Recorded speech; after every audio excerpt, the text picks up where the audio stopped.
Eka ndabaye mwerecara mwaramutse bivanye naho merere ijyanye no kwingana y'amakungu yakuri abahereye mu karere k'ibiyaga Benine kanamumere mu gihugu cacu ciza c'Uburundi makomine agiye atandukanye turi kwigenekerezo rya 11 ndamukizana na 24 tukaba tugarukanye amakuru atosaba yatojwe n'abamenyesha makuru bacu bahereye ijyanye no cane nkamwe yaje gufyana sabone kutarabikora manuka munsi y'video racubona ijambo sabone vyone ko racubona kazojyana nyine vyone ko amatuje turabana makuru tukugeza kuri imbonesha kure imwe rudende ibageza amakuru yizewe abavugwa mu karere k'ibiyaga Benine cane ko twibana mu gihugu c'u Burundi muri komine zigiye zitandukanye aho turebera hamwe amakuru yagiye asohoka ku mbuga ngurukana bumenyi ndetse no mu musereko bwa Republika Iharanira Demokarasi ya Kongo. Dore ko amakuru atugeraho hari amakuru menshi abaturutse mu masoko yacu yibanga ijyanye no cane mu mugwa mukuru wa politike Gitega Ntare Rushatsi ni vyoroshe amakuru tubazaniye na kamara maza mugabo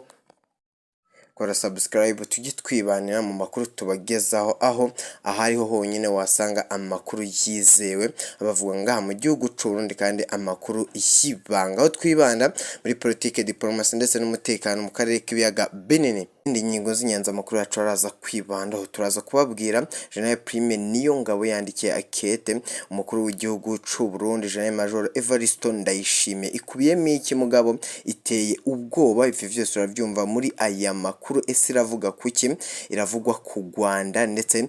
n'imigwano n'imibanire mibi y'ibi bihugu vy'ibibanye turaza gunyarukira mu buseruko bwa Republika Iharanira Intwaro Rusange ya Kongo aho turarebera hamwe ingabo za SADC dore ko biri kuvuga ko ziri gushwana vya hato na hato n'ingabo z'u Burundi mugabo ibingibi turaza kubibabwira neza muri aya makuru na makuru mashasha asohotse wowe kuri agatebe tubane muri aya makuru mbahaye ikaze munyemere twakwita cyane tudatebye tugatangira n'ivyaya makuru. Gen PRIME NIYONGABO arongoye igisirikare c'u Burundi ndetse akaba yaratsimbuye bikomeye cyane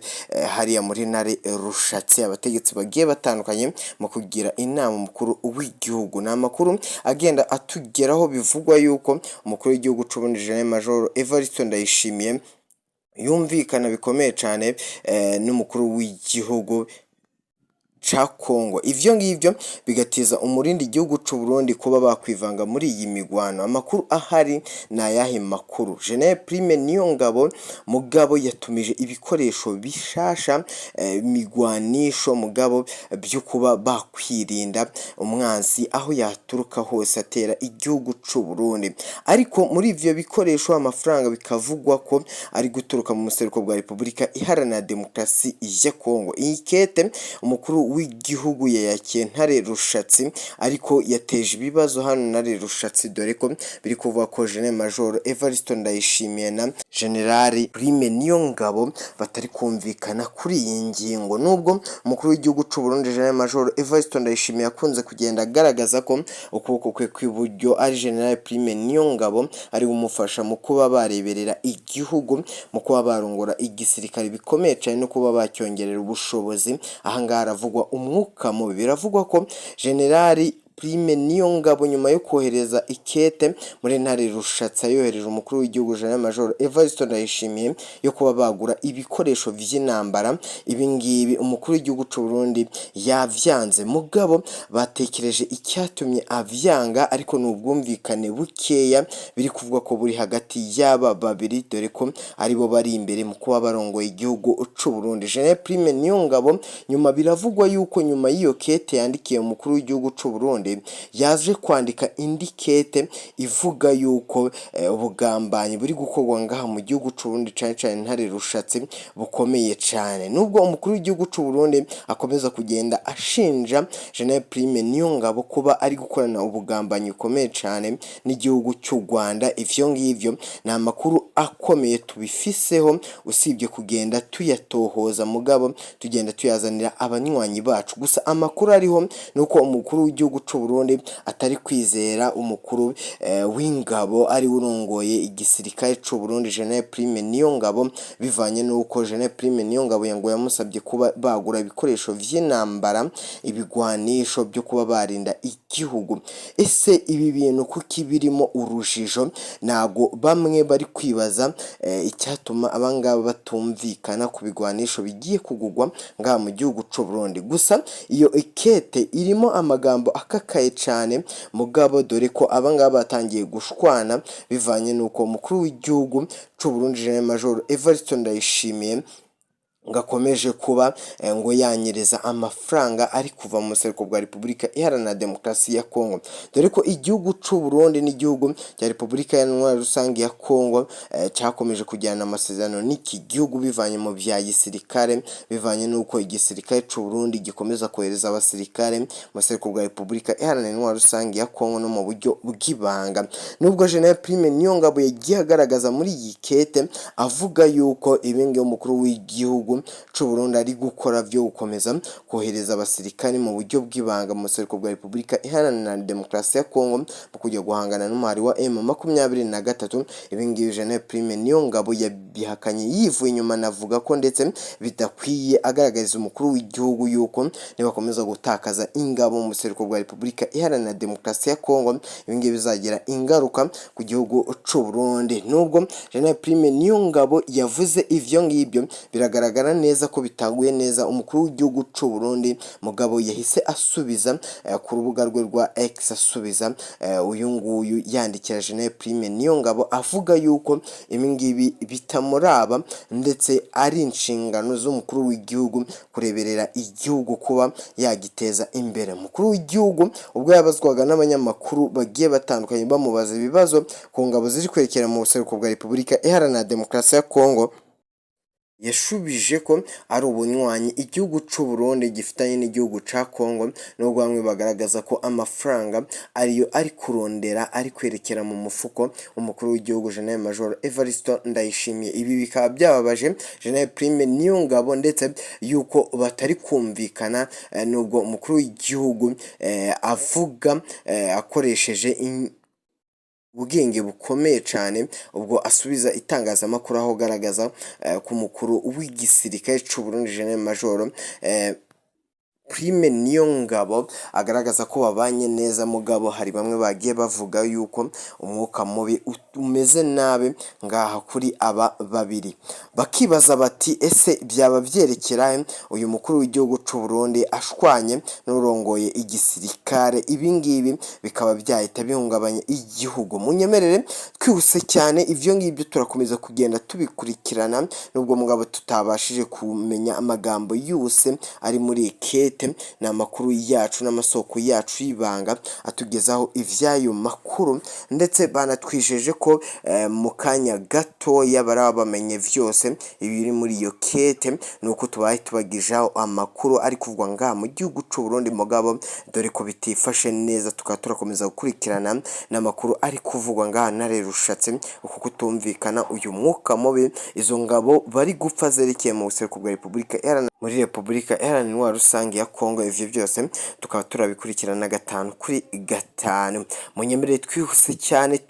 tukiri ngaha mu gihugu c'u Burundi twerekere ku mpunzi z'abarundi ziri mu gihugu ca Tanzania. Izi mpunzi ziratabaza bikomeye cyane amahanga, cyane cyane human right, aho bakomeza kugenda bagaragaza ko impunzi zibayeho nabi ndetse ubutegetsi bw'u Burundi bukomeje gukandamiza impunzi zahungutse ziri ngaha mu gihugu c'u Burundi. Nibwo twaganiraga n'abamenyesha makuru bacu badutangarije ivy'iyi nkuru, bagaragaza ko abarundi bari ngaha mu gihugu bavuye mu gihugu c'u Rwanda bamerewe nabi ngaha mu gihugu c'u Burundi ndetse badahabwa n'amaserivisi agiye atandukanye muri guverinoma nk'uko bagiye babitangaza, kandi bavuze yuko ibingibi bikomeje kugenda bihangayikisha abaturage, bavuga yuko ibingibi ataterambere na rimwe bageraho mu gihe ubutegetsi aribwo bwa mbere buri gushaka guhungabanya umutekano wa bene gihugu ngaha mu gihugu c'u Burundi. Abo barundi bagiye bagaragaza ko igipolisi n'igisirikare bakomeje kugenda babahohotera bivanye nuko ngo bahuturutse mu gihugu c'u Rwanda bagiye bahunguka bava muri ibi bihugu bituranye by'igihugu c'u Burundi, dore ko bavuze ko ari maneko z'igihugu c'u Rwanda ngo baje ngo kuba baneka igihugu c'u Burundi. Nyamara mugabo amakuru twataye nuko amwabo ari abarundi ari abene gihugu, nubwo ubutegetsi bw'u Burundi bukomeza kugenda bubukandamiza bakomeza kugenda bagirizwa ivyaha bigiye bitandukanye nko kugambanira igihugu ngo no kuba ari abanetsi b'igihugu c'u Rwanda, nubwo umukuru w'igihugu c'u Burundi adatinya kuvuga ko igihugu cy'u Rwanda aricyo gishaka guhungabanya umutekano mu gihugu c'u Burundi. Igihugu cy'u Rwanda n'umukuru w'igihugu cy'u Rwanda Paul Kagame yakunze kugenda agaragaza uruhande aherereyeho avuga yuko icyo agamije ari ukuba amahoro yagaruka ngaha ndetse n'ubwumvikane bwa kwiyongera aho kugira bakomeje kugenda bazamura umwuka mubi. Yavuze yuko ntacyo apfa n'igihugu cy'u Burundi n'igihugu cya Kongo, icyo agamije ari ukuba bakwicara bakinjira mu nzira y'ibya diplomasi. Nubwo u Rwanda rukunda kugenda rugaragaza ibingibi igihugu cy'u Burundi n'igihugu cya Kongo bakunda kugenda bashinja igihugu cy'u Rwanda guterera inkunga zigiye zikomeye imitwe yitwaje intwaro nka Red Tabara n'umutwe wa M23. U Rwanda rwisobanura ruvuga yuko rutemera ibi bishinjwa igihugu cy'u Rwanda, ndetse bakavuga yuko igihugu cy'u Rwanda naho rubugamiye muri iyi ntambara iri kubera mu buseruko bwa Repubulika Iharanira Demokarasi ya Kongo, n'ibyo u Burundi bukomeje kugenda bushinja iki gihugu cy'u Rwanda yuko gikomeza kugenda giteza umutekano muke muri Bubanza cyifashishije umutwe wa Red Tabara. U Rwanda rubihakana rwivuye inyuma ndetse rukanavuga yuko igihugu cy'u Burundi cyakwicara kigasuzuma neza niba intambara kiri kuba kiri gufonda cyangwa se kiri kurema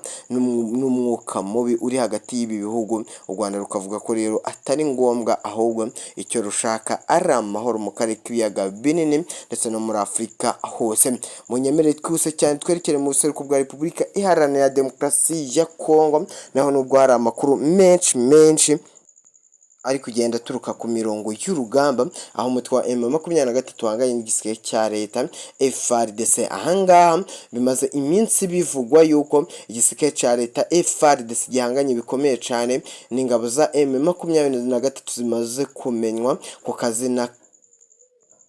k'intare za Sarambwe. Ahangaha amakuru aragenda avuga yuko umutwe wa M23 uri hafi no kwigarura igice cyose gikomeye ca Goma, nubwo ibingibi hari abasesenguzi mpuzamahanga bagenda bagaragaza ko ibingibi bitazorohera umutwe wa M23. Abahanga bakunda kugenda bagaragaza ko uyu mutwe wa M23 ufite ibikoresho n'ibigwanisho bigiye bidasanzwe ngaha mu buseruko bwa Repubulika Iharanira Demokarasi ya Kongo. Bikomeje kuvugwa yuko rero izi ngabo za M23 ngo zikomeje kuba zakwigarura igice gikomeye ca Goma ngo ndetse n'umujyi mutoya wa Sake. Ibingibi nubwo babivuga bakurikirana hafi iyo migwano, igisirikare ca Kongo Christian Chiwewe uko agenda bigaragaza nuko avuga yuko ngo icyo bari gukora ngo ari ukuba barikera uburenganzira M23, bityo ngo bakazabona intsinzi no kuba babona uburyo bwo kuyirukana mu buseruko bwa Repubulika Iharanira Intwaro Rusange ya Kongo.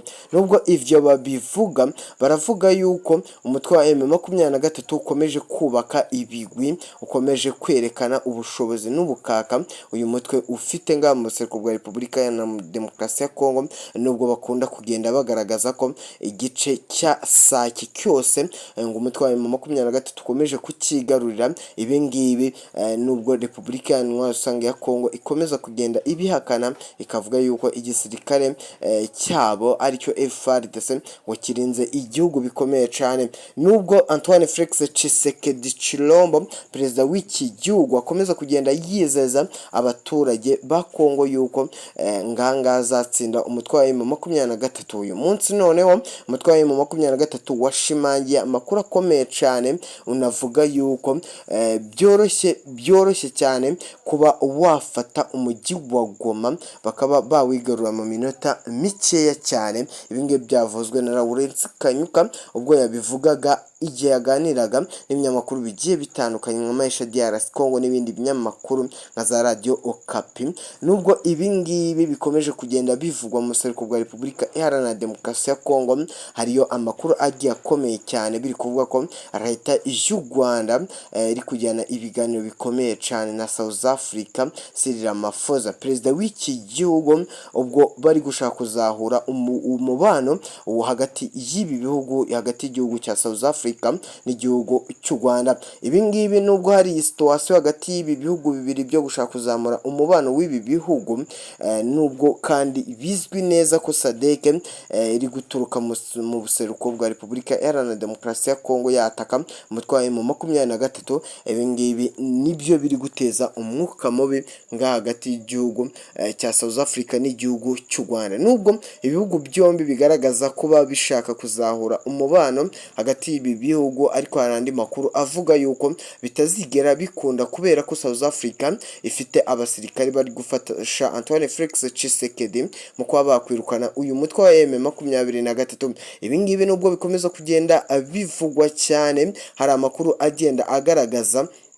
yuko umutwe wa M23 wo uri gushaka inzira ya diplomasi byakanga byakunda kugira ube wahagarika iyi migwano, dore ko nawo uvuga ko icyo ushize imbere ari ukuba bagarura amahoro mu buseruko bwa Repubulika Iharanira Intwaro Rusange ya Kongo. M23 irakomeza kugenda igaragaza agahinda k'abaturage, n'abaturage bakunda kugenda bagatangariza itangazamakuru hari mu buseruko bwa Repubulika Iharanira Intwaro Rusange ya Kongo, aho bagenda bagaragaza amakuru akomeye cyane bavuga yuko intambara mu by'ukuri ibahombeje ibintu byinshi, dore ko uyu munsi abaturage bagiye bagaragaza bavuga yuko iyi ntambara iri kubera mu buseruko bwa Repubulika Iharanira Intwaro Rusange ya Kongo ihanganishije umutwe wa M23 ndetse n'igisirikare cya leta FARDC ukomeje kugenda uteza ibibazo abaturage no kuba uri kubashyira mu byago bikomeye cyane, dore ko imibare nubwo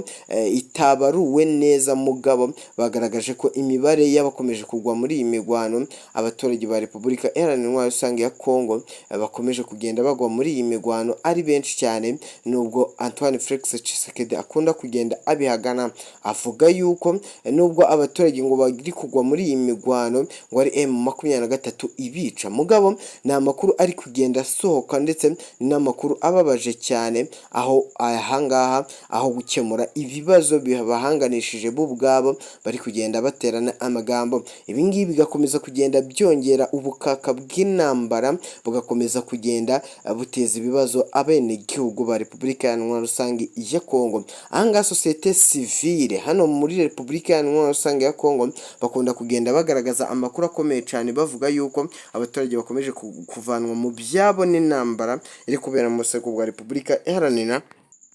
Intwaro Rusange ya Kongo, nubwo Antoine Felix Tshisekedi akunze kugenda abigaragaza avuga yuko igihugu cye cyatewe kandi ngo cyatewe n'igihugu cy'u Rwanda. Antoine Felix Tshisekedi si rimwe si kabiri ari kugenda agaragaza aya makuru, nubwo bivugwa yuko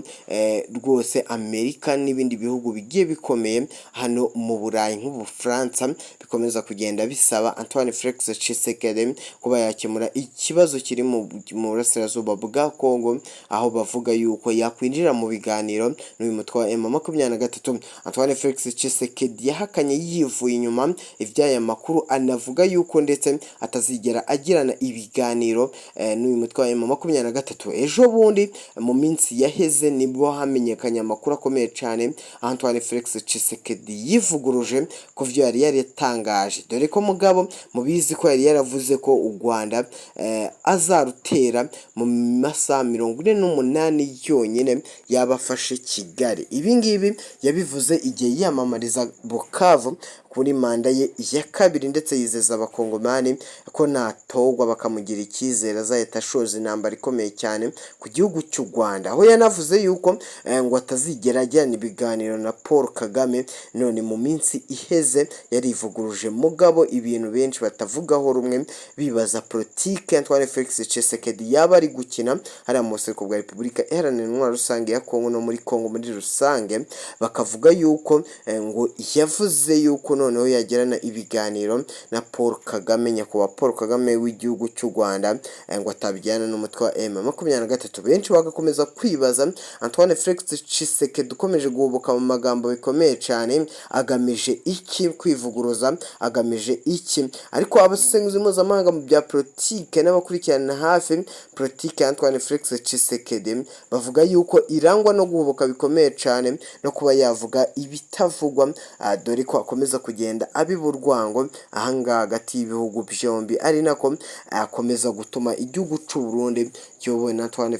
kiyobowe icubahiro na Major Evariste Ndayishimiye gikomeje kugirana ibibazo bikomeye cyane n'igihugu cy'u Rwanda. Murabizi ko mugabo imipaka yafunzwe, ubuhahirane bukaba buri hasi. Amakuru agenda tugeraho ivy'uyu mupaka vyo birakomeye cyane, twaza kubikora turabona amasaha yatugendanye, gusa muraba muvyumva mu makuru yacu ari butambuke. Mwakoze kubana natwe, ciao ciao.